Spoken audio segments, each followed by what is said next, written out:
Welcome to Poirot's Mysteries. I'm Nolan Drake, and tonight we're stepping back into the fog of 1927, where the little grey cells of Hercule Poirot are about to be thoroughly exercised. Picture this: a damp November evening, the Thames glinting like a dull coin under London's gas lamps. Poirot sits in his Baker Street flat, polishing the curve of his moustache with a silk handkerchief scented faintly of verbena. A letter arrives, thick cream paper, black wax seal shaped like a raven. It is from Lady Eleanor Ashcombe of Ravensmere Manor in the misty folds of the Cotswolds. She writes in a hand that trembles only at the edges. Chapter 1. Introduction and Setup. It arrived at precisely 23 minutes past 4 on a Thursday afternoon in November, delivered by a boy whose cheeks were apples from the cold. Hercule Poirot, seated in his customary armchair of dove-grey velvet, accepted the envelope with the solemnity of a cardinal receiving papal bulls. The paper was heavy, watermarked, the sort that costs more per sheet than most clerks earn in a morning. The address, Monsieur H. Poirot, 56B Whitehaven Mansions, Baker Street, London W1, was penned in a hand that managed to be both elegant and unsteady, as though the writer had paused after every third letter to steady her nerve. Poirot turned the envelope once, twice, noting the absence of a crest, the slight tremor in the downstroke of the P. He inhaled, verbena from his own handkerchief. Beneath it, the faint metallic trace of the Thames that clings to every London envelope in winter. Then, with the small silver knife he keeps for the purpose, he slit the seal. The letter unfolded like a confession. Poirot folded the letter along its original creases, each fold a perfect right angle. He placed it upon the occasional table beside his untasted cup of tisane. For a long moment he regarded the raven seal, now broken yet still watchful. Then he spoke, not to the empty air, but to the moustache that curved above his lip like the wings of a peregrine. "Curieux," he murmured, "a key that travels through time to rest upon a pillow. One does not need the little grey cells to know that such a key has been placed." From the adjoining bedroom came the rhythmic creak of a golf swing. Captain Arthur Hastings, late of the Western Front, and currently of the opinion that fresh air was the cure for all ills, was practising his drive against a net Poirot had installed to prevent damage to the plaster. Hastings appeared in the doorway, +4s bagging at the knee, a 7-iron balanced across his shoulders like a rifle. "Letter from a damsel in distress, old chap?" he asked, eyes bright with the prospect of adventure. "From a lady who signs herself in desperation," Poirot corrected. "And the distress, mon ami, is not of the ordinary sort. It is a distress that has waited 30 years to announce itself." Hastings read the letter aloud, his voice rising on the phrase dripping river. "Water. Sounds like a ghost story, Poirot. You don't believe in ghosts?" "No. But I believe in the effect of ghosts upon the living. Lady Ashcombe believes her house is haunted. Therefore, for her it is. And belief, Hastings, can kill as surely as cyanide." By 6 o'clock the decision was made.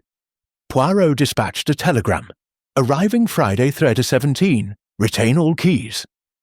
Poirot, and instructed George, his valet, to pack the small crocodile skin valise, 3 suits of charcoal grey, 1 dinner jacket, the patent leather shoes with the mother-of-pearl buttons, and the travelling case containing the magnifying glass, the tape measure, and the tiny phials of reagents that had unmasked more than one poisoner. Hastings, meanwhile, telephoned the Automobile Association for route advice. "Cotswolds in November," the clerk warned. "Fog like wet wool. Take the Great West Road to Oxford, then the Banbury turning, and mind the sheep." Friday dawned the colour of tarnished pewter. The two men took a taxicab to Paddington, where the 11:15 to Morton-in-Marsh waited like a patient dragon. First-class carriage, naturally. Poirot disliked the democratic jostle of third class. Hastings disliked the smell of damp Macintoshes. They settled opposite each other. Poirot with Le Journal folded to the crossword, Hastings with a copy of The Field open to an article on woodcock shooting. The train exhaled steam and slid westward. London's bricks gave way to the water meadows of Berkshire, then the stone walls of Oxfordshire. Poirot completed the crossword in 12 minutes, frowned at the anagram raven yielding Avon, close but not close enough, and turned his attention to the passing landscape. Bare oaks clawed at the sky. Rooks wheeled above, ploughed fields the colour of dried blood.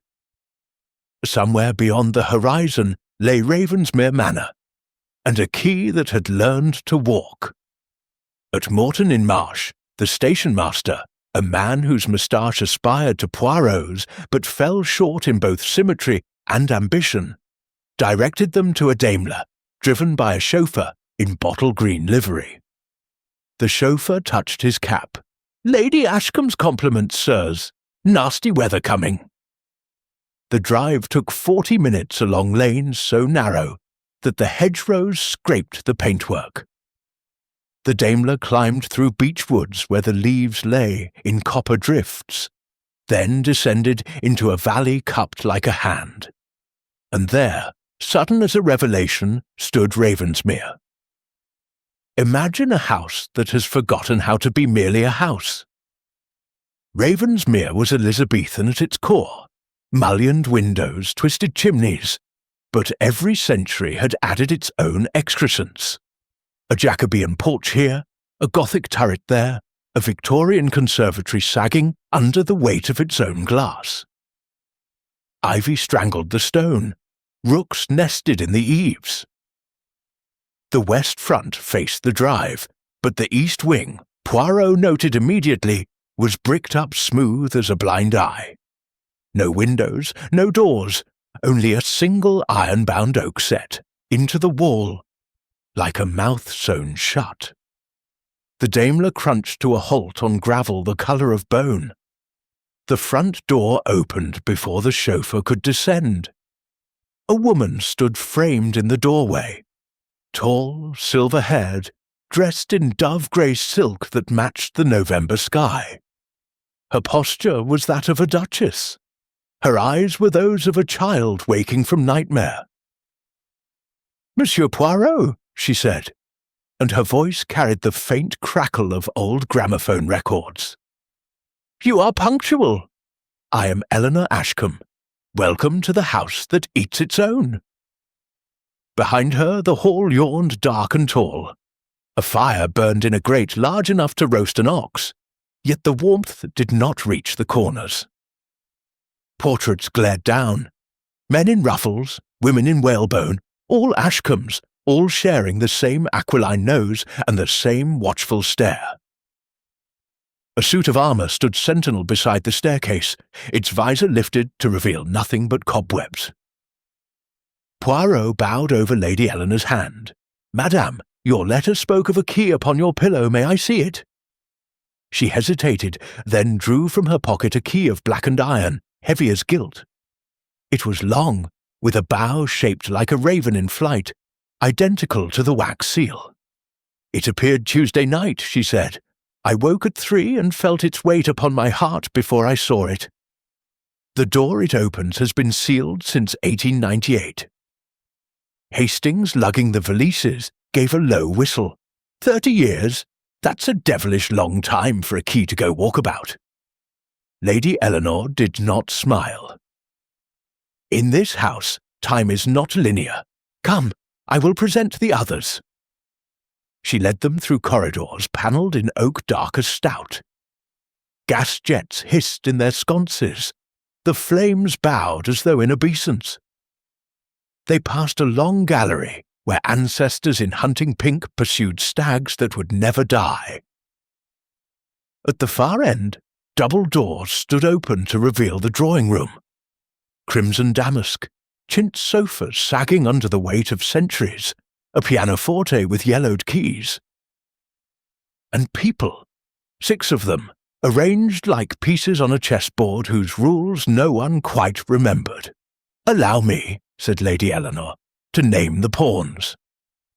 First, Colonel Reginald Ashcombe, her brother.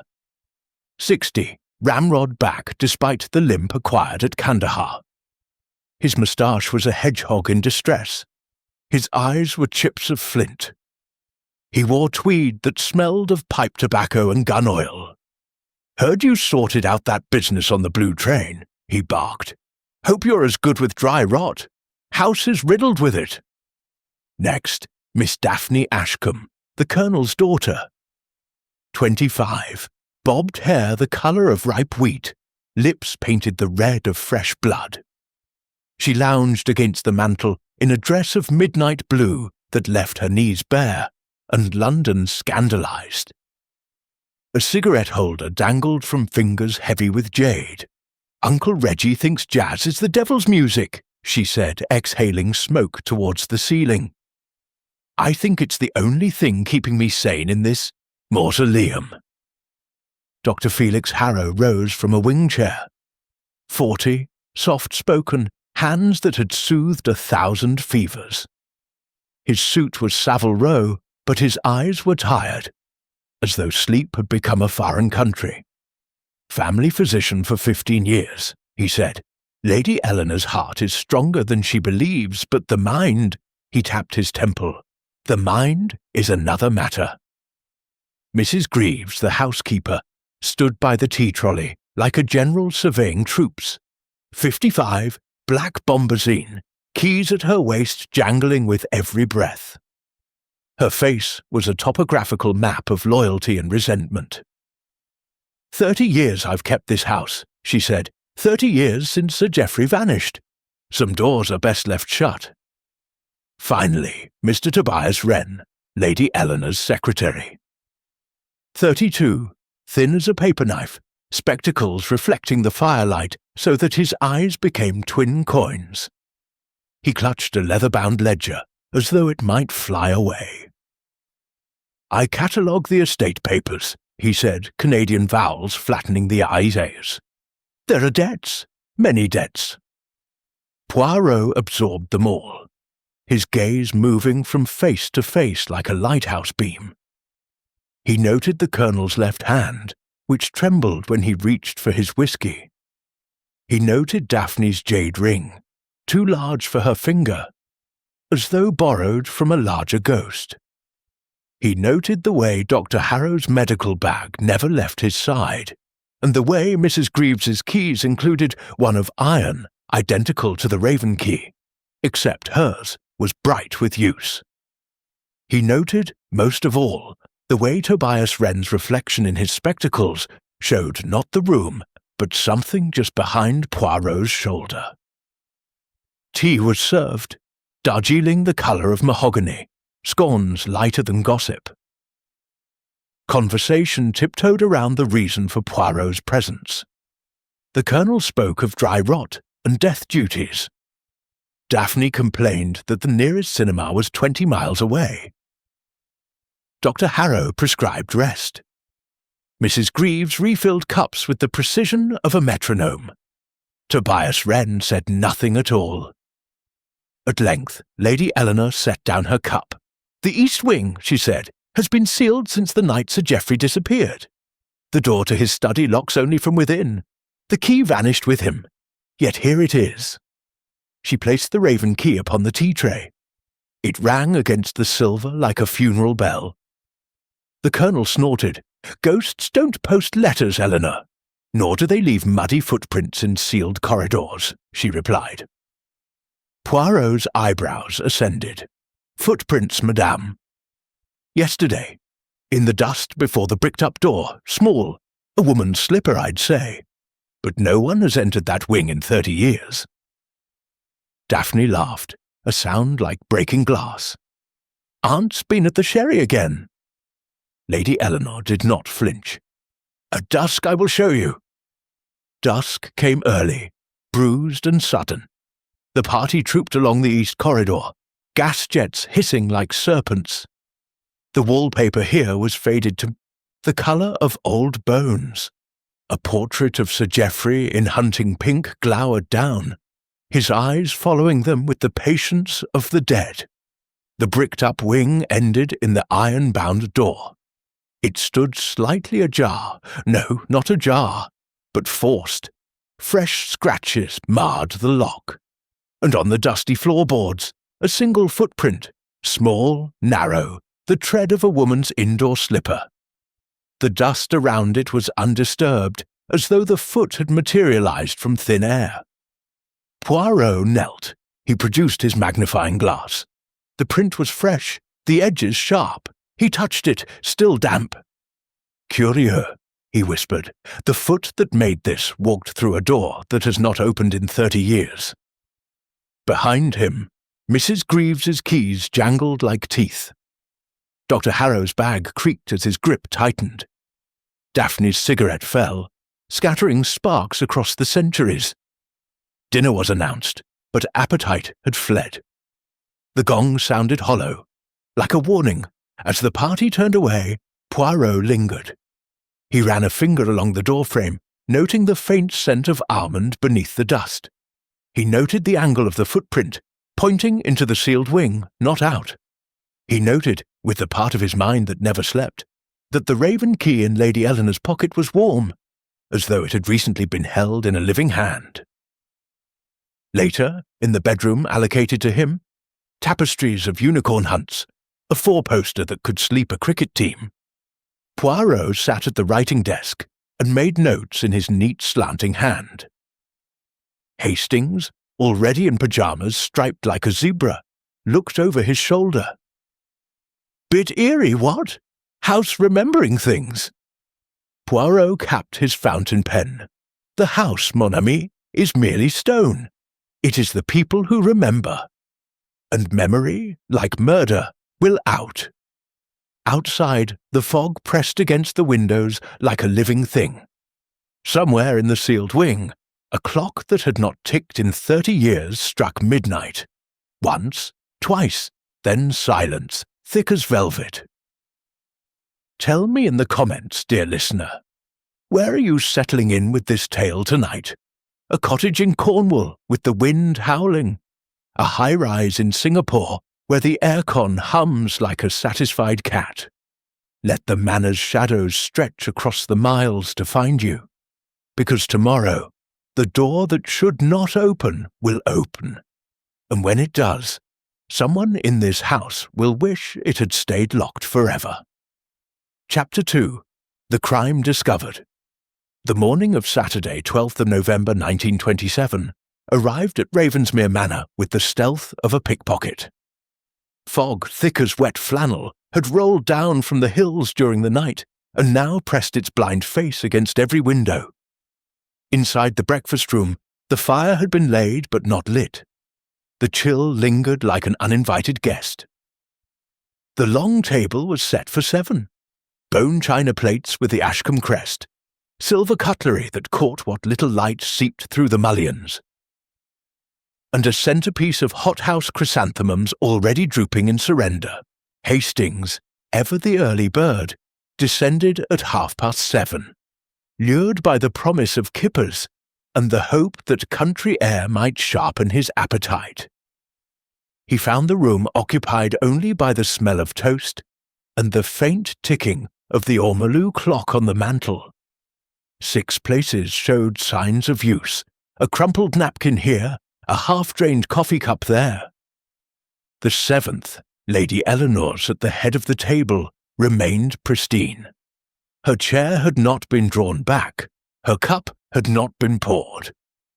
Mrs. Greaves appeared in the doorway, apron starched to a knife edge, face pale as the milk in the jug she carried. "Her ladyship took coffee in the east wing, sir," she said before Hastings could ask. "At dawn. Said she wished to be alone with her thoughts. I carried the tray myself. She was agitated. Returned the tray untouched save for one sip. I've not seen her since." The words landed with the weight of wet wool. Hastings felt the hairs on his neck rise. The East Wing, the sealed study. Mrs. Greaves's keys gave a nervous jangle. The very same. The door was ajar when I left her. I thought nothing of it. Her ladyship has the key now, doesn't she? The one that appeared on her pillow. Poirot entered at that moment, immaculate in charcoal grey, moustache waxed to rapier points. He took in the scene with one sweep of his green eyes. The untouched place, the housekeeper's pallor, Hastings's half-formed question. "Madam Greaves," he said softly, "take me to her, at once." They moved through the house like a funeral cortege. The east corridor felt colder than the night before. The gas jets had been turned low, their flames trembling as though afraid to look. The wallpaper, once a stately damask, now seemed to sweat in the damp. The portrait of Sir Geoffrey in hunting pink glared down with renewed malevolence, as though he had spent the night practising his scowl. The iron-bound door stood wide open, not ajar, wide. The raven key dangled in the lock, swaying gently as if recently turned. Beyond lay the study, untouched by human hand for 30 years, yet the dust on the threshold was scuffed, the air thick with the coppery scent of blood. Lady Eleanor Ashcombe lay on her back in the centre of the Persian rug, arms flung wide as though embracing an invisible lover. Her dove-grey morning dress was soaked dark from a single wound just beneath the left breast. The blade, whatever it had been withdrawn cleanly. There was no weapon in sight. Her eyes, the colour of winter water, stared at the ceiling with the fixity of the dead. On the desk, a silver tray held a coffee cup, a small pot of cream, and a sugar bowl. The coffee was cold. One sip had been taken. A faint brown ring marked the porcelain. Poirot knelt. He did not touch the body yet. Instead, he studied the scene with the intensity of a jeweller examining a flawed diamond. The door locked only from the inside. The key was in the lock. The windows were barred, with iron thick enough to hold a gorilla, painted shut decades ago, the paint undisturbed. The chimney was narrow, soot-caked, impossible for anything larger than a starling. No panels had been disturbed. Poirot tapped each one with the handle of his cane. Solid oak, no hollow echo. The floorboards were nailed down tight. The rug beneath the body showed no drag marks. She had fallen where she stood. Impossible. A woman murdered in a room sealed for 30 years, the door locked from within, the key inside with her. Hastings, who had followed at a distance, now peered over Poirot's shoulder. "Good Lord," he whispered, "it's worse than the footprint. She's been stabbed, Poirot, and poisoned. Look," he pointed to the coffee cup. A faint sweetish odour rose from it beneath the bitterness of the brew. Almonds, marzipan, or cyanide. Poirot's nostrils flared. "Prussic acid, I think. Enough to fell an ox. Yet the wound," he leaned closer. The stab was precise, triangular, the sort made by a thin paper knife or a stiletto. The angle was upward, suggesting the killer was shorter than Lady Eleanor's 5 feet 8 inches. Blood had pooled beneath her, but not spread far. Death had been swift. Mrs. Greaves gave a small, choked sound and clutched the doorframe. "I locked the house myself at 11. No one could have—" "Yet someone did," Poirot said. He rose, brushing dust from his knees. "Constable Bream must be summoned. No one is to leave the manor. Hastings, find the others, bring them to the drawing-room, and touch nothing here." The village constable arrived within the hour. Bicycle clips still on his trousers, helmet tucked under one arm like a guilty secret. Bream was a large man with a small moustache, and the bewildered air of a man who had expected to spend his Saturday fining poachers. He took one look at the body, turned the colour of putty, and sealed the room with a length of twine and a wax seal that looked suspiciously like candle drippings. By 10 o'clock, the household was assembled in the drawing room, the fire now roaring as though trying to burn away the morning's horror. The suspects sat in a loose circle, each claiming innocence with the fervour of the newly accused. Colonel Ashcombe blustered first. "My sister was frail, Poirot. Heart palpitations. Probably took a turn, fell on something sharp. These old houses are death traps." His left hand, Hastings noted, still trembled as it had the night before. Daphne Ashcombe lit a cigarette with fingers that would not stop shaking. "Aunt Eleanor was terrified of that room. Said Sir Geoffrey's ghost walked there. I heard her pacing at 3 a.m. Her room's above mine. Then nothing." She exhaled smoke towards the ceiling, where it hung like a question mark. Dr. Felix Harrow stood by the window, medical bag clutched to his chest. "I was called to the village at 5. Mrs. Puttock's rheumatism. The surgery log will confirm. I returned at 6:50. Lady Eleanor was particular about her morning coffee. Always took it black, no sugar. If there was poison, he swallowed. The wound is post-mortem, I'd say. The blood didn't spurt." Tobias Wren produced Lady Eleanor's appointment diary from his breast pocket. The leather was warm from his body. At 6:15 she wrote, "Must face Geoffrey's ghost alone." Her handwriting, no doubt.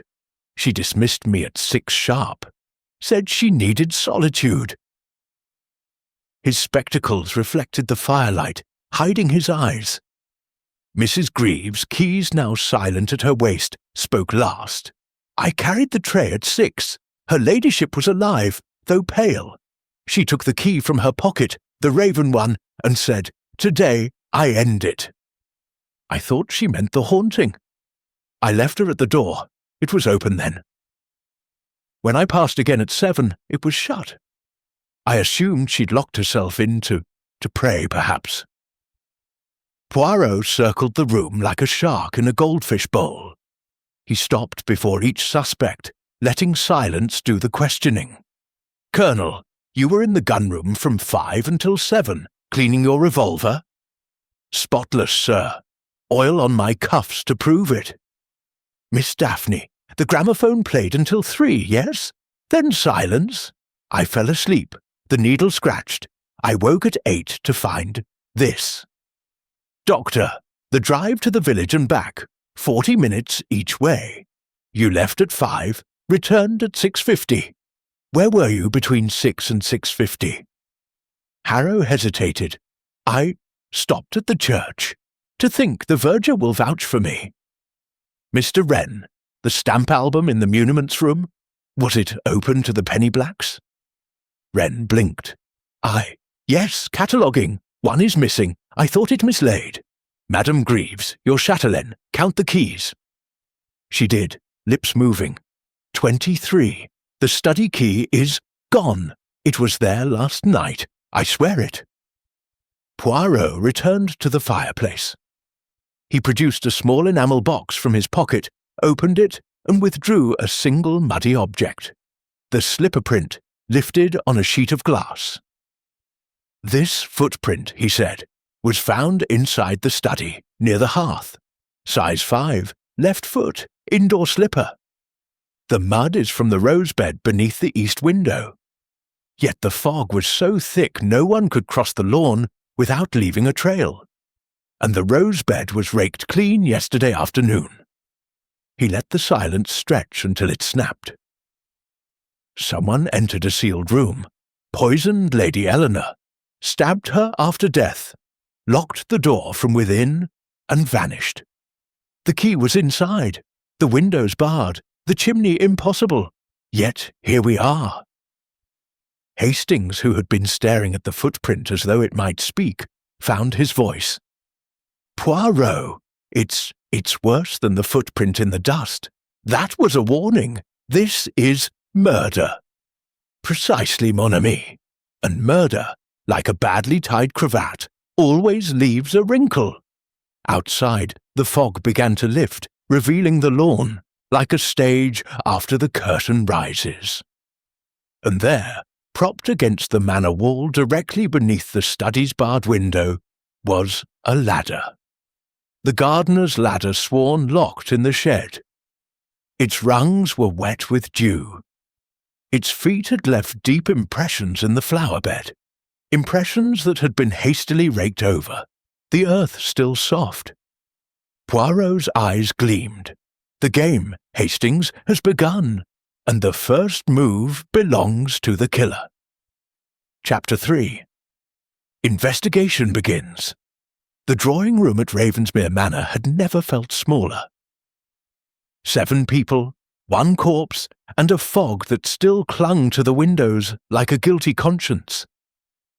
Poirot stood before the Adam fireplace, hands clasped behind his back, the little grey cells already humming like a hive of disciplined bees.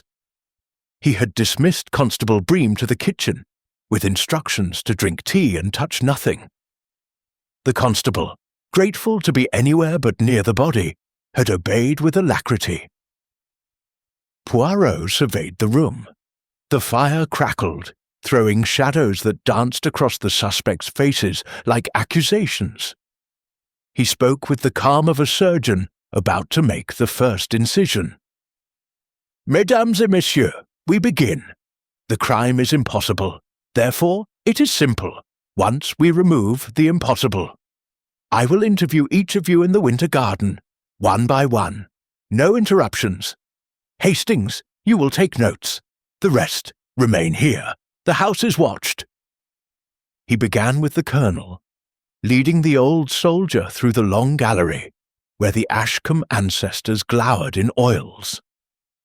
The winter garden lay beyond, a glass house tacked onto the south front like an afterthought, filled with camellias and the faint smell of damp earth. A wicker table and 2 chairs had been set beneath a potted palm. Poirot indicated the colonel should sit.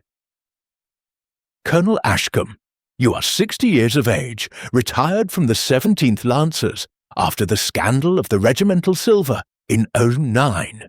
You limp from a bullet at Kandahar. You drink whiskey before luncheon and clean your service revolver every Saturday, correct?" The colonel's moustache bristled. "See here, Poirot. Answer, please. Yes, all true, except the silver. That was a clerical error." Poirot waved a dismissive hand. "This morning you were in the gun room from 5 until 7.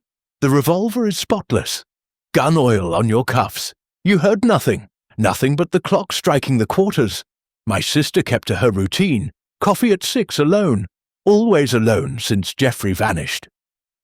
Lady Eleanor planned to sell Ravensmere to pay death duties. You would have been displaced." The colonel's face purpled. "I'd have managed. Dash it, man, she was my sister." Poirot noted the tremor in the left hand. "Worse now. You will remain in the drawing room, thank you." Next, Daphne. She entered trailing cigarette smoke and the scent of l'heure bleue.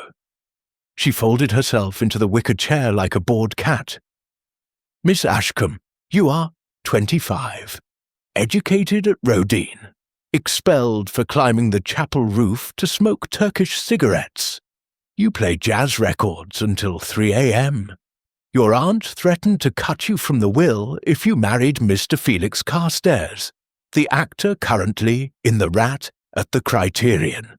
Yes?" Daphne's laugh was sharp. "Aunt Eleanor thought Felix common. I think he's divine. I was asleep by 3:30. The maid heard the gramophone stop. I woke at 8 to Mrs. Greaves screaming, 'Your slippers are size 5. The muddy print in the study. Borrowed them from Aunt's spare pair in the linen press.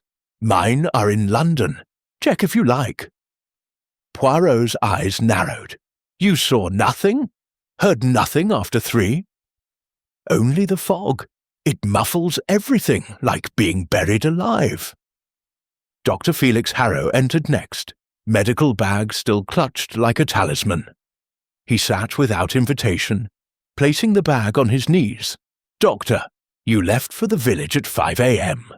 Mrs. Puttock's rheumatism. The surgery log confirms.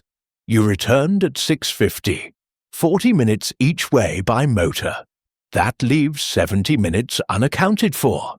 Harrow's soft hands tightened on the bag. "I stopped at St. Mary's. The verger, Mr. Tuttle, was sweeping the nave. He'll vouch for me. I needed air. You carry morphine, digitalis, and—" Poirot leaned forward. "Potassium cyanide for the destruction of wasps. Yes?" Harrow paled. "Standard dispensary. The cyanide is locked in my surgery safe. Your cuffs, doctor. A spot of blood. Paper cut. Yesterday I bandaged it."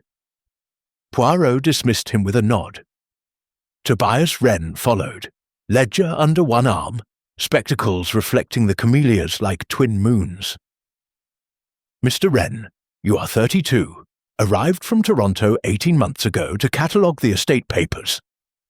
You are paid $200 a year and all found. Lady Eleanor's diary notes a meeting with you at 6 sharp. You were dismissed. Then I returned to the muniments room. The penny blacks. One is missing. I noticed at 7:30. I thought it mislaid in another album. Your hands, monsieur. Ink on the right, but the left." Poirot took Wren's wrist gently. A faint smear, rust brown. "Blood?" Wren snatched his hand away. "Stamp hinges! Glue! I was mounting." Mrs. Greaves was last. She entered with the dignity of a battleship, keys silent now, as though mourning. "Madam, 30 years in this house. You loved Sir Geoffrey in 1898. He spurned you. You kept the key to his study on your chatelaine until Tuesday, when it vanished. Yet the raven key appeared on Lady Eleanor's pillow. Explain."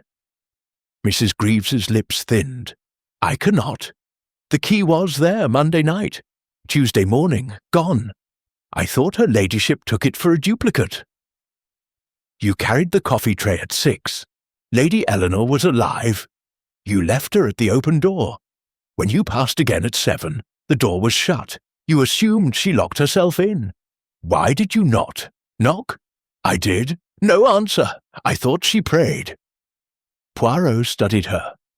"Your spare chatelaine key, was it in the kitchen drawer?" Mrs. Greaves hesitated. "Yes, for emergencies. But I never— Thank you." Back in the drawing room, Poirot assembled the physical evidence on the tea trolley like a macabre still life.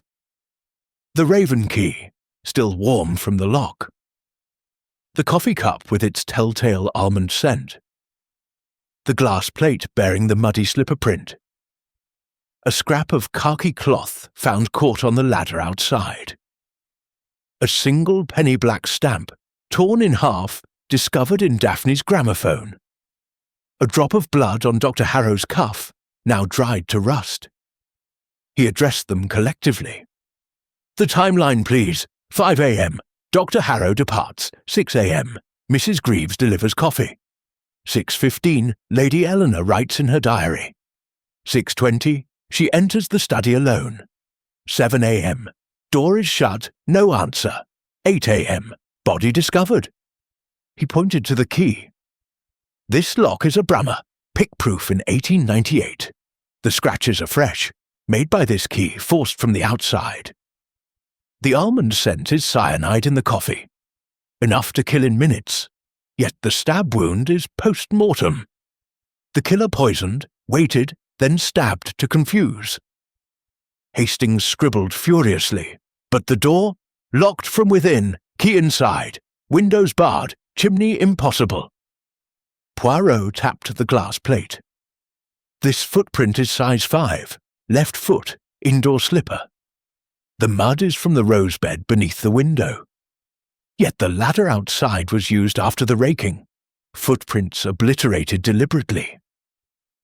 He turned to the French windows.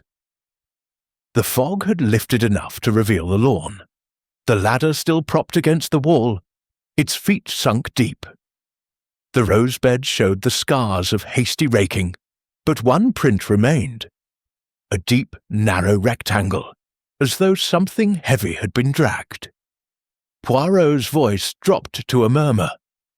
Someone entered the study before dawn, prepared the coffee, left the door ajar. Lady Eleanor entered at 6:20, drank, collapsed. The killer returned, stabbed the body, locked the door from within, and exited. How? He knelt by the hearth. The fire had never been lit in 30 years. The grate was choked with soot. But beneath the soot, something glinted. Poirot drew out a thin, triangular blade, ivory handle stained dark. A paper knife from the desk, missing since inventory in 1912. The weapon, he said, hidden in plain sight, but the exit. He moved to the bookshelves. One section, The History of Gloucestershire, volumes 1 to 12, stood slightly proud. He pressed. The shelf swung inward, revealing a narrow passage papered in faded Morris willow. The air that breathed out was cold, damp, smelling of brick dust and secrets.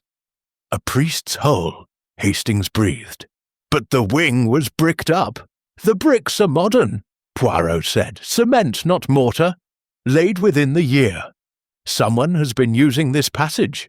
See, he pointed to scuff marks in the dust, small, regular. A woman's shoe, size 5. The passage led downward, spiralling behind the chimney breast, emerging in the wine cellar. From there, a door to the kitchen garden. The door was unlocked. Outside, the fog had thinned to a veil. The rose bed lay 20 feet away. Poirot stood in the cellar, hands on hips. The killer entered via the passage before dawn, poisoned the coffee, left the door ajar. Lady Eleanor entered, drank, died. The killer returned via the passage, stabbed the body, locked the door from within, exited the same way, and replaced the key on Mrs. Greaves's chatelaine using a duplicate. But why the stab? Why the footprint? He climbed back to the study. The rug beneath the body showed a faint drag mark now visible in the better light, from the desk to the centre. The footprint had been placed there, the slipper pressed into mud brought in a flower pot. The footprint is a blind, Poirot said, to suggest entry from the window. The ladder was placed after the murder, the khaki scrap torn from the colonel's jacket in the gunroom. The torn stamp in Daphne's gramophone, to implicate her. The blood on Dr. Harrow's cuff, his own, but timed to arouse suspicion. He turned to the desk. The appointment diary lay open. The entry at 6:15 was in Lady Eleanor's hand, but the ink was fresher, the pressure heavier. Forged, Poirot said, by someone who knew her habit of writing in the diary each morning, someone in the house. Hastings closed his notebook. Then the killer is one of them. But who? Poirot's smile was thin. Patience, mon ami. The little grey cells are only warming up. Tonight, we watch. Tomorrow, we trap. Outside, the sun broke through for the first time, striking the barred window and throwing prison shadows across the rug where Lady Eleanor had died.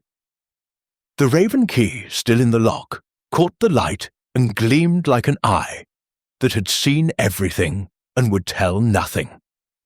Chapter 4. Clues and Red Herrings. The library at Ravensmere Manor smelled of beeswax, old paper, and the ghost of 1,000 cigars. Poirot had commandeered the long mahogany table, pushing aside globes and atlases to lay out his evidence like a conjurer's cards. The suspects were summoned at 4 o'clock, the hour when the November light turns the colour of weak tea. Rain hissed against the tall windows, the fire spat and sulked. Poirot stood at the head of the table, small, immaculate, the green gleam in his eyes the only colour in the room. On the green baize before him, Mesdames et Messieurs, the impossible has been made possible. The passage behind the bookshelf is the key, literally. But keys, like lies, come in pairs. Observe. He held up the raven key, then produced a second, identical but bright with use. Mrs. Greaves's spare, taken from the kitchen drawer. Wax impressions were made. See the faint scratches on the bow. The duplicate opened the study from outside after the murder. The Colonel snorted. Then the housekeeper did it. No, she's left-handed. The lock scratches are right-handed, someone else. Poirot turned to the torn stamp. Miss Daphne, you used this penny black as a bookmark. Daphne stubbed out her cigarette. Guilty. I was bored. Stamps are prettier than most books here. Yet the tear is deliberate. Along the perforation. Someone wished to place half in your gramophone, half in Mr. Wren's album. A trail for Poirot to follow. Wren adjusted his spectacles. I noticed the missing stamp at 7:30. I assumed carelessness. Carelessness does not tear a stamp in half. Poirot laid the khaki scrap beside the Colonel's sleeve. This matches your old campaign jacket, Colonel, kept in the gunroom. The Colonel's face darkened. I haven't worn that rag in years. Moth-eaten. Yet the tear is fresh. Fibres match. Someone entered the gunroom, tore the cloth, planted it on the ladder. Dr. Harrow cleared his throat. The blood on my cuff is your own, tested with benzidine. But the timing, Doctor. You claim the church from 6 to 6:50. The verger confirms you arrived at 6:20. Where were you the 30 minutes prior? Harrow's soft hands opened and closed. Driving, thinking of cyanide. Your surgery safe was opened last night. The log shows. Silence, thick as the fog outside. Poirot moved to the brass button. Found in the passage, engraved with the crest of the Toronto Stamp Society, Mr. Wren, you are a member. Wren paled. Honorary. I dropped it weeks ago. Weeks ago the passage was bricked up. You have been inside since the bricks were laid. Mrs. Greaves spoke for the first time. I heard footsteps in the east wing last month. Thought it rats. Poirot's smile was wintry. Rats that wear size 5 slippers and carry ladders. He produced a final item. A broken gramophone record. Black bottom stomp. Found in Miss Daphne's wastepaper basket. The label is scratched. G.A. 1898. Geoffrey Ashcombe's voice. Recorded on an Edison cylinder, transferred to shellac. Smuggled from Canada by Mr. Wren. Daphne's eyes widened. I broke it this morning. It played 3 seconds. Let me out. Gave me the creeps. Poirot nodded. A message from the grave, or from the living. Sir Geoffrey did not vanish. He was walled in the priest's hole alive. The bricks are modern, but the inner wall is 1898 mortar. Someone discovered the body last month. The Colonel stood. You're saying my grandfather was murdered? By whom? By the person who benefited. The insurance paid for the Victorian Conservatory. Lady Eleanor's mother-in-law. Mrs. Greaves helped brick the hole. She kept the key as insurance. Mrs. Greaves swayed. I was 19, in love. He laughed at me. I locked the door. I didn't know he was inside. Poirot's voice softened. You confessed to Lady Eleanor. She threatened exposure. You poisoned the coffee. But the stab? Not me, I swear. Poirot turned to the ladder visible through the window. The ladder was placed at 7:15, after the gardener raked. The khaki scrap planted. The footprint pressed with Lady Eleanor's own slipper. Mud carried in a flower pot. All to suggest an outside killer. He paused, but the priest's hole passage was the true path. The killer entered twice, once to poison, once to stab and lock. The button, the stamp, the cloth, red herrings to scatter blame. Hastings closed his notebook. Then who? Poirot raised a hand. Tonight, we reconstruct. The house will speak. At 11 o'clock the electricity failed. Candles guttered in the draught. The household gathered in the east corridor, breath fogging in the sudden cold. Poirot had the Raven key. He inserted it, turned, the door swung inward. The study was as they left it, the rug, the desk, the bars on the window. Poirot moved to the bookshelf, pressed. The panel opened, the passage yawned. "Watch," he said. He entered, vanished. 30 seconds later, the door locked from within. The key turned. Then silence. The Colonel rattled the handle. "Locked! He's trapped himself!" Daphne laughed nervously. "Poirot's playing ghost." A faint scrape. The panel opened. Poirot stepped out, dusting his hands. The killer locked the door, exited via the passage, closed the panel. The key was left inside to suggest suicide or impossibility, but the duplicate, he held up Mrs. Greaves's spare key, was returned to the Chatelaine at breakfast by sleight of hand. Dr. Harrow's telephone rang from the hall, shrill, insistent. He answered, face ashen. "London! Emergency! I must go." Poirot's voice cut like a blade. "No, the train is delayed. Constable Bream has orders. We are all trapped until the killer confesses." The candle flames bowed. Somewhere in the sealed wing, a clock struck 12. Once, twice, then stopped, forever. Chapter 5. Complications and Twists Midnight. The house held its breath. Candles guttered in the east corridor, throwing long shadows that clawed at the wallpaper. The suspects stood in a ragged semicircle, Poirot at the centre, the Raven key cold in his palm. The air smelled of tallow fear and the faint almond ghost of cyanide. Poirot spoke softly, yet every word carried. The reconstruction is complete. The passage explains entry and exit. The duplicate key explains the locked door. But the motive? The motive has layers like an onion that makes one weep. He turned to Mrs. Greaves. "You confessed to poisoning the coffee.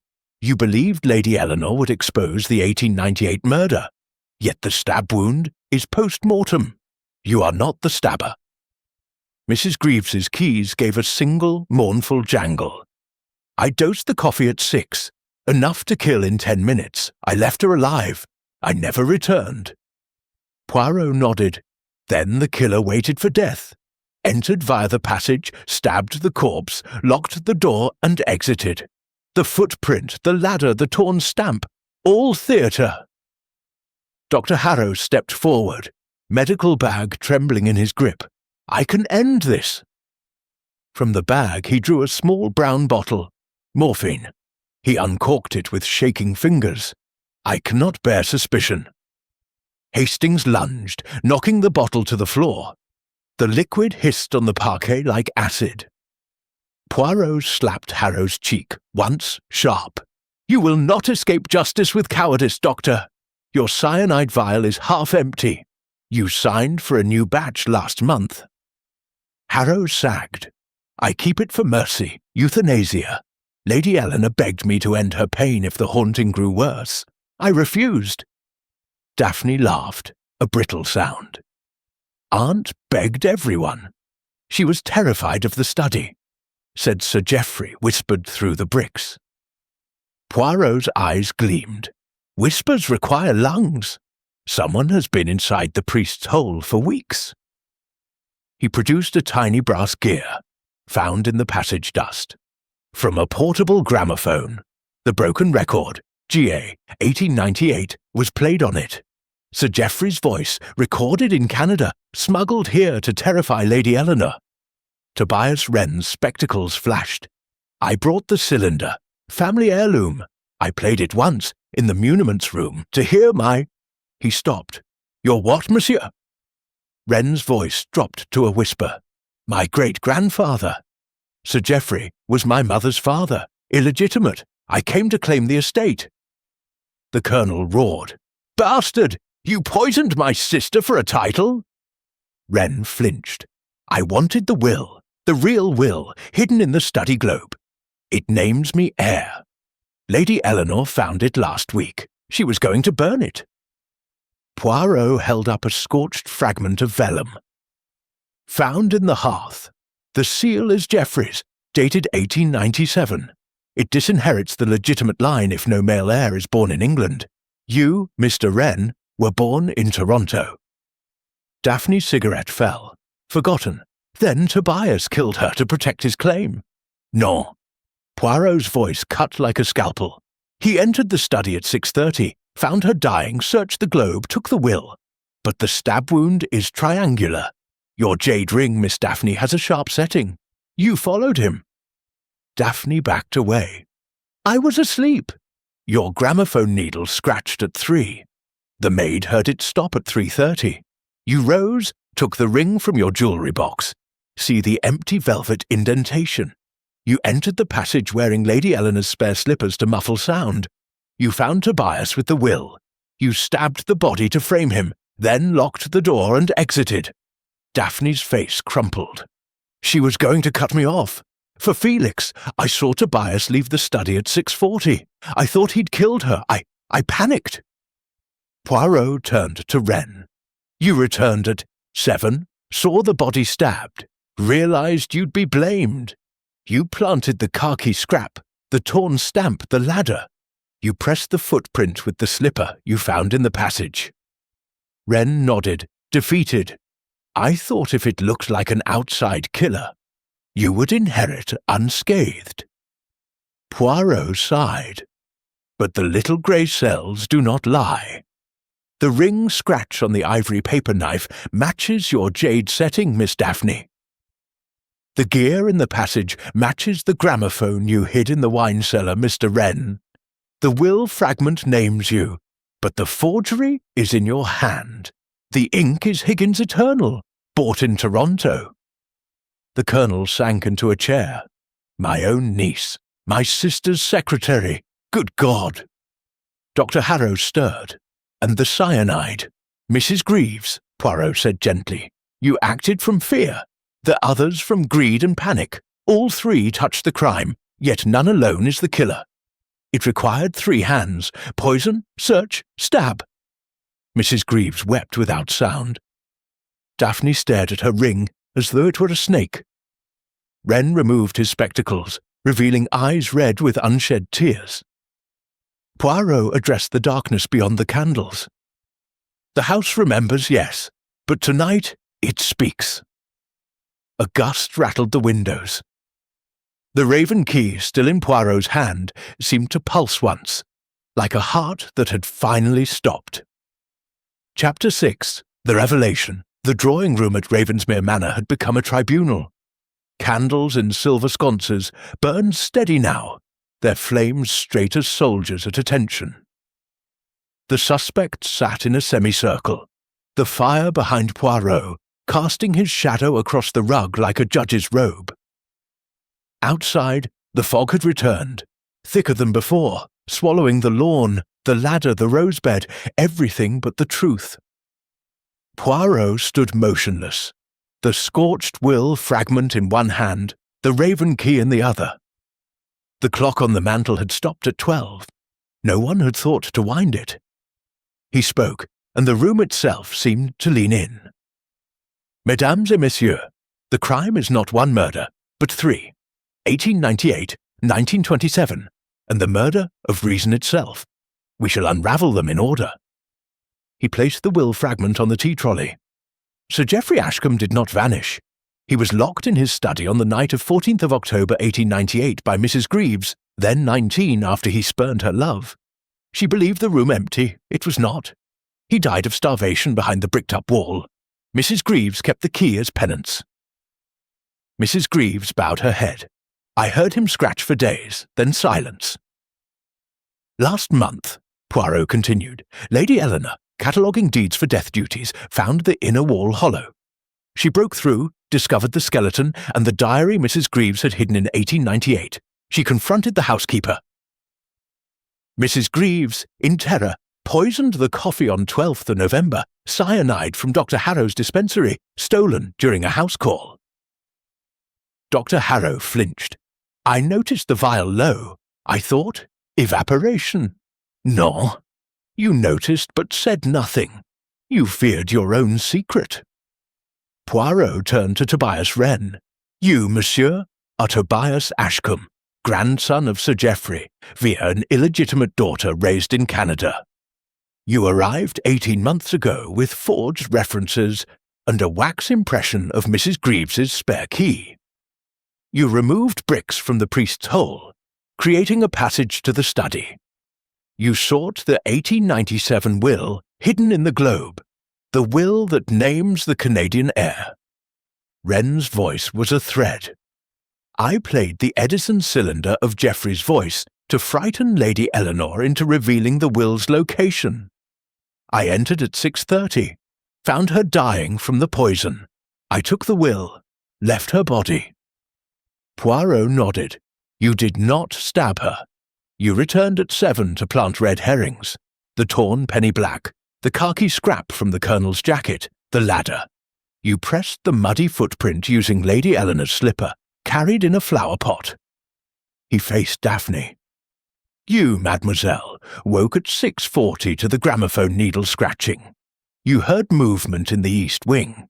You donned the spare slippers, size 5, like your own, and entered the passage wearing your jade ring. You found Wren gone, Lady Eleanor dead, the will missing. You stabbed the corpse with the ivory paper knife to frame Wren, believing he had murdered her to steal your inheritance. You locked the door from within, exited via the passage, and returned the duplicate key to Mrs. Greaves's chatelaine at breakfast, sleight of hand while passing the marmalade. Daphne's jade ring glinted as her hand flew to her mouth. She was going to disinherit me for Felix. I saw Tobias leave. I thought, panic is a poor architect, Poirot said. The stab wound is post-mortem. The angle upward, your height.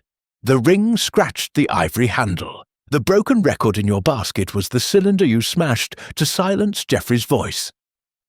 He turned to the colonel. You, mon colonel, cleaned your revolver to establish an alibi, but the oil on your cuffs is fresh.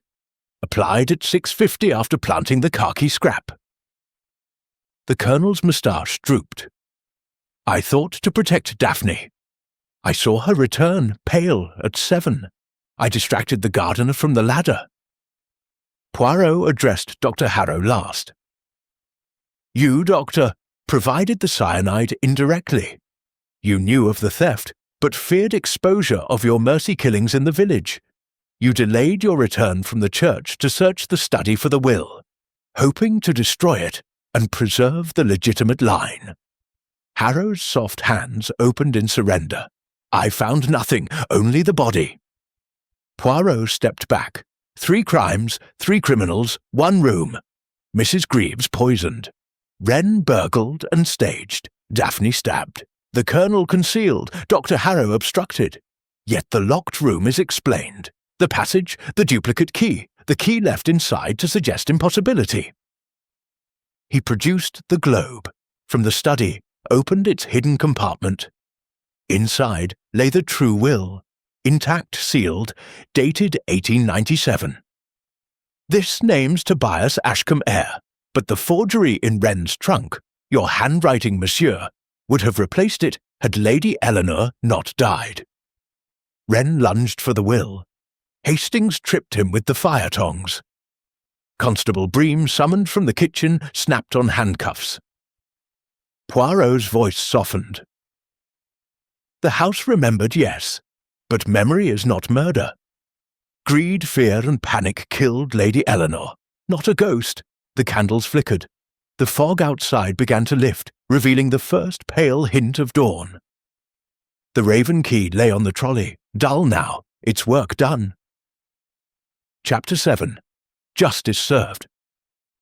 Dawn crept over Ravensmere Manor like a penitent thief, pale gold light slipping between the mullions and laying long fingers across the drawing-room carpet. The candles had burned to stubs. Wax pooled like frozen tears. The suspects, no longer suspects but prisoners of their own confessions, sat in attitudes of collapse. Mrs. Greaves's keys lay on the tea trolley beside the Raven key, both silent now. Constable Bream stood by the door, helmet in hand, notebook filled with cramped handwriting that would see 3 people to the assizes. Poirot, immaculate despite the sleepless night, poured himself a final cup of chocolate from the pot Mrs. Greaves had brought at 5. The aroma, rich, dark, untainted by almond, filled the room like a benediction.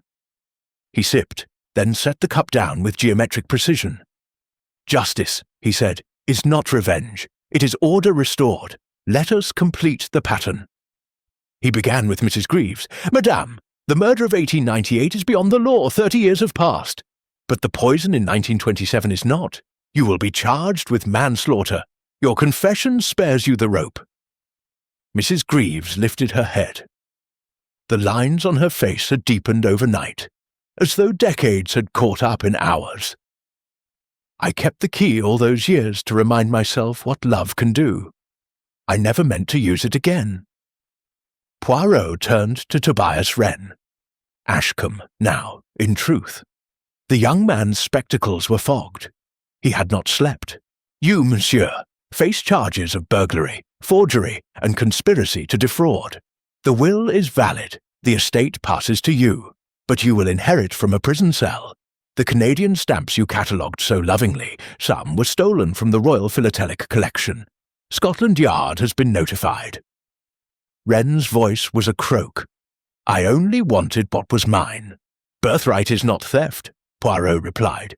"You stole entry. You stole time. You stole a woman's peace. The little grey cells do not forgive." Daphne Ashcombe sat very still. The jade ring now removed and lying on the trolley like a green eye. "I stabbed a corpse," she said, wonder in her voice. "I thought I was saving my future. Felix will never marry me now." "No," Poirot agreed, "but you will have years to consider the difference between a corpse and a conscience. Assault on a dead body, perversion of justice, these are serious, but not capital. You are young. Youth sometimes learns." The colonel had not spoken since his confession. His revolver lay on the table, unloaded, a relic. Poirot addressed him gently. "Mon colonel, you protected your daughter with the same instinct that once protected your regiment. Concealing evidence is a crime, but the judge will see the motive. A fine, perhaps. Suspension of your pension, but not prison." The old man's eyes filled. "Eleanor was all I had left of family. I failed her." "You failed her by teaching silence," Poirot said. "But you will speak now, in court, and that is redemption." Dr. Harrow stood last. The medical bag at his feet looked suddenly shabby. "I knew of the cyanide theft," he said. "I said nothing because I feared my own secrets. 2 villagers, terminal, begging release. I gave them peace, mercy, I thought." "Mercy without consent is murder," Poirot replied. "You will face the medical council. Your license will be struck, but the village will remember the good you did before fear corrupted it." He turned to the room at large. "The house itself is innocent. It remembered, yes, but only because you fed it memories. Today, the walls are cleaned." Constable Bream cleared his throat. "Transport's here, sir. Police van from Gloucester." The arrests were quiet. Mrs. Greaves walked out first, head high, keys left behind. Wren followed, wrists cuffed, the will in an evidence envelope. Daphne paused at the door, looked back at the jade ring, then left it. The colonel shook Poirot's hand, dry, firm, the grip of a soldier. Dr. Harrow carried his own bag. No one offered to help. Hastings, who had not slept either, watched from the window as the van crunched down the gravel. 3 lives ruined, Poirot. Was it worth it? 3 lives saved from further ruin, Poirot corrected. Lady Eleanor is avenged, the truth is free, and the house— He gestured to the east wing, where workmen already waited with crowbars. "We'll breathe again." By noon, the bricked-up door was open to the sky. Sir Geoffrey's skeleton lay on a trestle table in the stable yard, wrapped in a Union Jack. The coroner pronounced death by misadventure. 1898 was too long ago for more. The priest's hole was filled with concrete, the passage sealed forever. The manor itself was sold within the month to the National Trust. Daphne's portion paid her legal fees. The colonel retired to a cottage in Budleigh Salterton with his medals and his memories. Dr. Harrow emigrated to Australia under a new name, practicing quietly among the poor. Wren served 7 years in Wormwood Scrubs, emerged to find the estate entailed to a museum, and vanished into Canada's vastness. Mrs. Greaves died in Holloway, her last letter a single line: "The key is buried with me." Poirot and Hastings took the 2:15 from Choum, Morton in Marsh. The first-class carriage smelled of coal smoke and fried kippers. Poirot opened the Times to the crossword, completed it in 9 minutes, then folded the paper with satisfaction. "You were kind to the colonel," Hastings said. "Kindness is order too," Poirot replied. "He will plant roses and remember his sister without shame." At Paddington they parted, Hastings to his club, Poirot to Whitehaven Mansions. In his flat, George had laid a fire and a light supper. Poirot hung the Raven key on a nail above the mantel, beside the Blue Train menu, the golf ball from St. Andrews, the tiny enamel box from the Orient Express. A gallery of triumphs. He sat, sipped tisane, and addressed the empty room. "You see, Hastings, though you are not here, the past is never past. It merely waits behind the right door, and when the door opens, the little grey cells must be ready." Outside, London's fog swallowed the street lamps.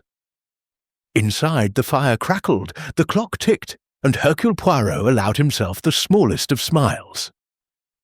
Another manor, another mystery, another order restored. And that, dear listener, is the end of our tale. If the shadows of Ravensmere have kept you company through the night, do leave a trace below. Your city, your thoughts, your favourite impossible crime. I'm Nolan Drake, and until the next locked door swings wide, good night. Chapter 8. Echoes in the Walls. The fog had returned to Ravensmere Manor, but it was a different fog now, thin, silver, almost apologetic. It drifted through the open east wing like a ghost that had forgotten its lines. Workmen from the National Trust moved through the corridors with the reverence of undertakers, cataloguing furniture, photographing cracked plaster, sealing the priest's hole with fresh concrete that smelled of wet chalk. The house, for the first time in 30 years, was breathing. Poirot had not left. He had taken a room in the village inn, the Raven's Wing, where the landlady served kippers the size of canoe paddles and gossiped the temperature of scalding tea. Hastings had returned to London, summoned by a telegram from his stockbroker, something about rubber shares and a tip from a man in Buenos Aires. Poirot, however, lingered. The little grey cells, he explained in a postcard, required a final polish. On the third morning after the arrests, he walked the mile to the manor alone. The gravel crunched beneath his patent leather shoes. His breath plumed in the November air. The east wing stood open to the sky, the iron-bound door removed and leaning against the wall like a defeated sentinel. Inside, the study had been stripped. The Persian rug rolled and stored, the desk wrapped in burlap, the globe crated for the British Museum. Only the bars on the window remained, catching the weak sunlight like the teeth of a trap. Poirot stood in the centre of the room and closed his eyes. He inhaled dust, lime, the faint sweetness of camellias from the O'Ear winter garden. He listened, the creak of floorboards under workmen's boots, the distant clang of a hammer, the soft sigh of wind through the chimney. Then, beneath it all, something else. A rhythm, a heartbeat. He opened his eyes and moved to the hearth. The grate had been cleaned, but a single brick at the back stood slightly proud, He pressed it with the tip of his cane. It shifted. Behind it, a cavity no larger than a cigar box. Inside, a folded sheet of vellum, yellow with age, and a second raven key, smaller, delicate, the bow shaped like a woman's hand. Poirot unfolded the vellum with the care of a man diffusing a bomb. The ink was faded but legible. Beneath the note, a postscript in a different hand, shaky, hurried. Poirot's moustache twitched. E.g., not Eleanor Greaves, but Eliza Greaves, the housekeeper's mother, who had died in 1912. The confession had passed down like a cursed heirloom. He slipped the note into his pocket and examined the smaller key. It was warm, as though recently held. He turned to the bookshelves. The panel that had concealed the priest's hole was gone, but a second shelf, lower, narrower, stood slightly ajar. He pressed. It opened onto a shaft no wider than a chimney, lined with brick, descending into darkness. A rope ladder, new and stiff, hung from iron staples. Poirot descended. The air grew colder, damper. 10 feet down, the shaft opened into a chamber no larger than a confessional. A single candle stub guttered in a niche. On the floor, a child's slate, a tin soldier, a lock of golden hair tied with faded ribbon, and scratched into the brick, over and over, in a child's uneven hand. Poirot's breath caught. Not Sir Geoffrey. A child. He knelt, touched the slate. Chalk dust still clung to his fingers. The lock of hair was fine, almost white. Albino, perhaps. The tin soldier wore the uniform of the 17th Lancers, the colonel's regiment. He climbed back up, the smaller key now heavy in his palm. In the study, he fitted it into the lock of the desk's secret drawer. The drawer no one had noticed in the chaos. It opened with a sigh. Inside, a miniature portrait of a boy.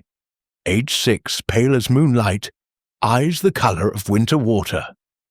On the back, in Eliza Greaves's hand, Poirot closed the drawer. The house had remembered 2 deaths, not one. Sir Geoffrey, starving. Julian, fevered. Both locked away to protect the Ashcombe name. The raven key had been Eliza's promise to her mistress, to Lady Eleanor's grandmother, that the truth would one day surface. He returned to the village. The inn's parlour was empty save for the landlady polishing brass. Poirot laid the smaller key on the bar.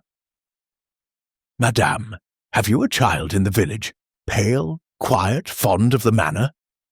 She laughed.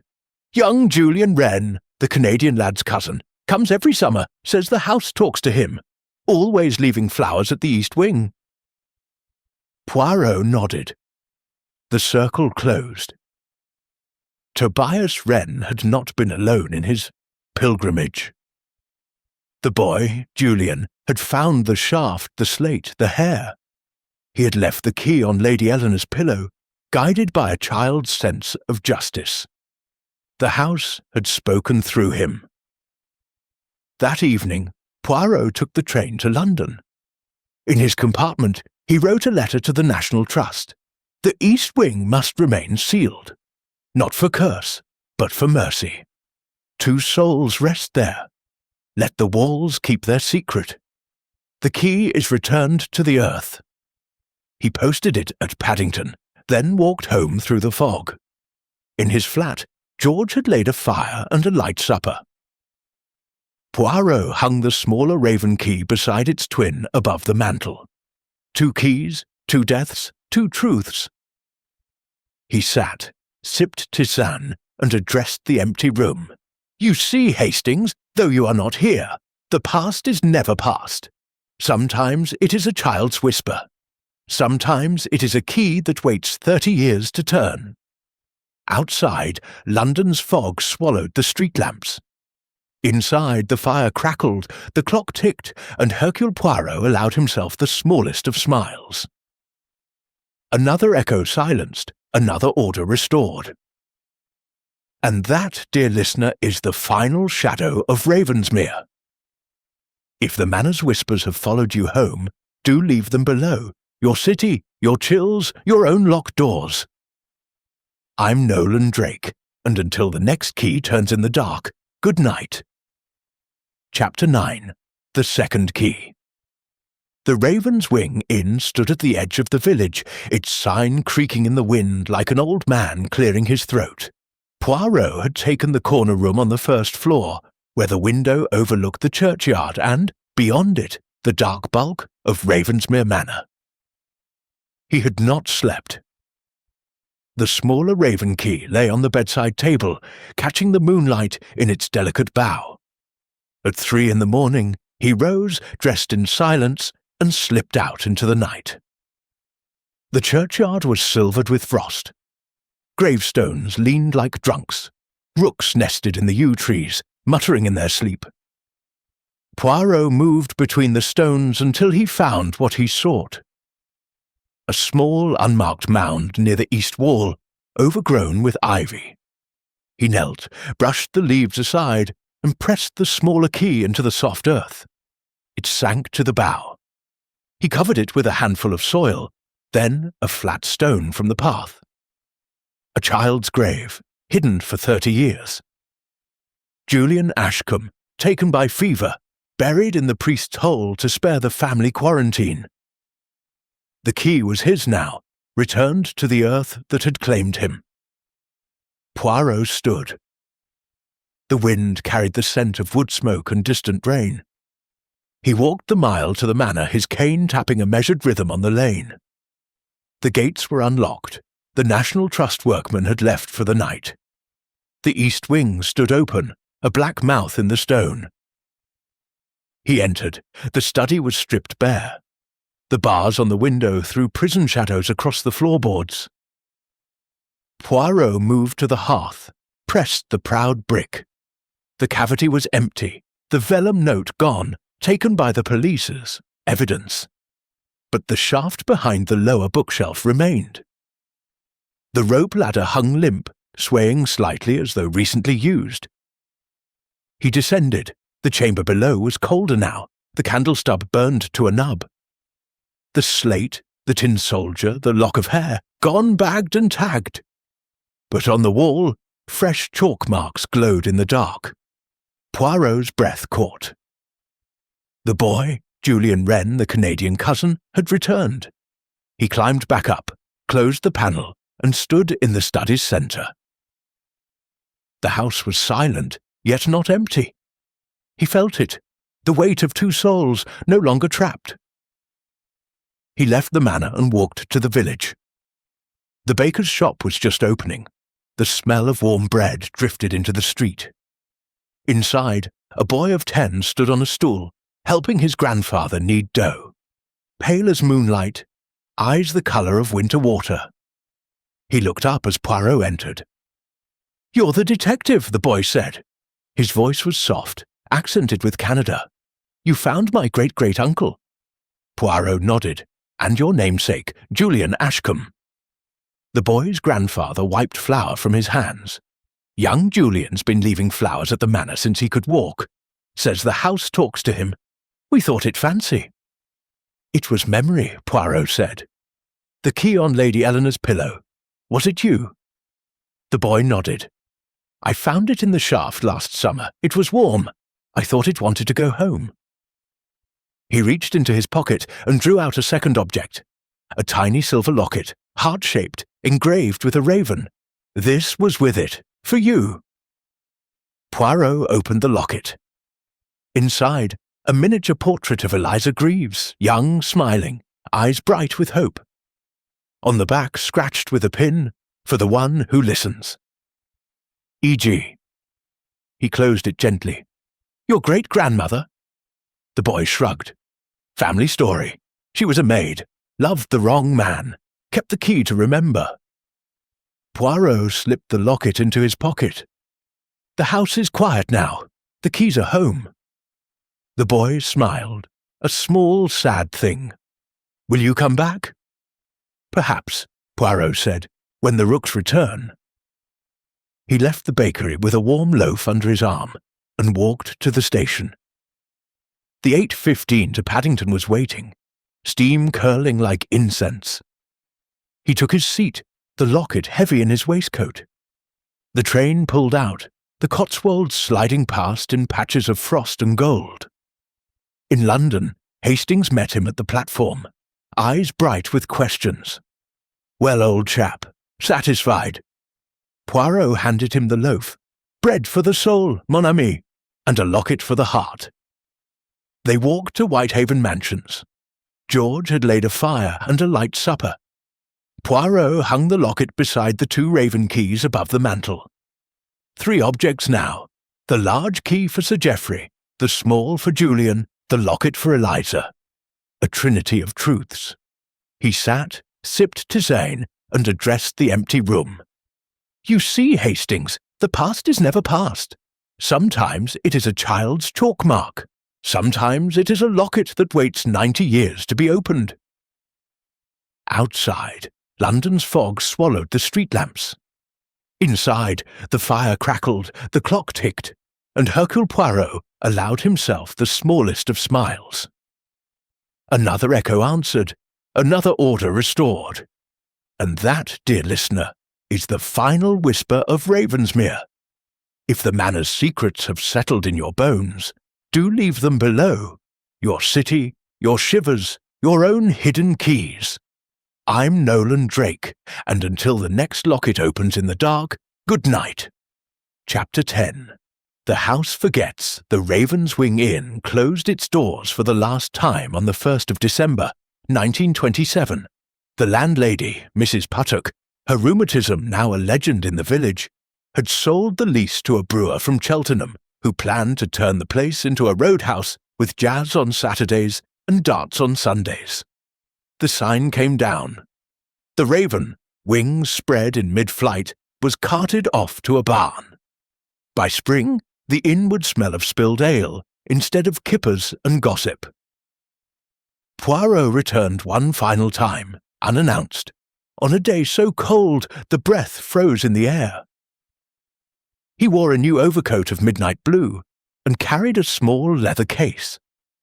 The manor gates were chained, a National Trust notice screwed to the iron. Closed for restoration. Trespassers prosecuted. He slipped through a gap in the hedge where the yew had been trimmed too enthusiastically, his cane leaving neat punctuation marks in the frost. The east wing had been gutted. Sunlight poured through the barred window onto bare boards. The priest's hole was filled with concrete smooth as a billiard table. The bookshelves were gone, the globe crated, the desk sold at auction to a collector in Bath. Only the hearth remained, the proud brick now flush with its neighbours. Poirot knelt, ran a gloved finger along the mortar. It was still damp. He pressed the smaller raven key, retrieved from the child's grave, into the wet cement. It sank without resistance. He covered it with a trowel of fresh mix, smoothed the surface, and stood back. The house had swallowed its last secret. He walked the corridors one final time. The portraits had been removed. Pale rectangles on the wallpaper marked where Ashcombs had once glowered. In the winter garden, the camellias were dead, their leaves black and curled like burnt paper.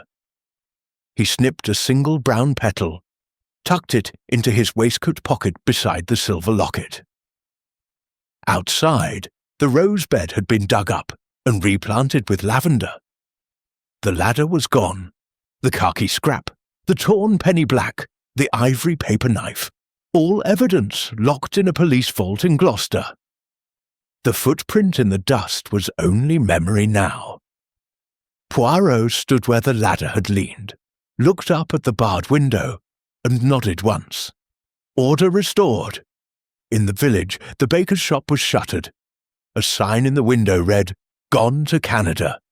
Young Julian Wren and his grandfather had emigrated, the boy clutching the tin soldier and the lock of hair, the slate left behind for the new owners to puzzle over. Poirot had sent them a parcel the week before, a first-class ticket for the boy and a letter to the Toronto Stamp Society. Enclosing the missing penny black. Repaired, hinged, catalogued. A gift from an anonymous benefactor. He took the 1107 to Paddington. The carriage was empty save for an elderly clergyman reading the tablet. Poirot sat opposite, opened his case, and removed a final object. The scorched will fragment, released by the police as no longer required. He struck a match, held the vellum to the flame. It curled, blackened, became ash on the carriage floor. The clergyman looked up, startled. "Old debts," Poirot explained. "Best burned." At Whitehaven Mansions, George had laid a fire and a light supper of sole meunière. Poirot hung his coat, placed the brown camellia petal between the pages of a first edition of The Murder of Roger Ackroyd, and stood before the mantel. 3 objects now hung there. The large raven key, the locket, and new, a tiny silver frame containing the repaired penny black. A trinity of closure. He sat, sipped tisane, and addressed the empty room. "You see, Hastings, though you are not here, the house forgets when we force it to remember.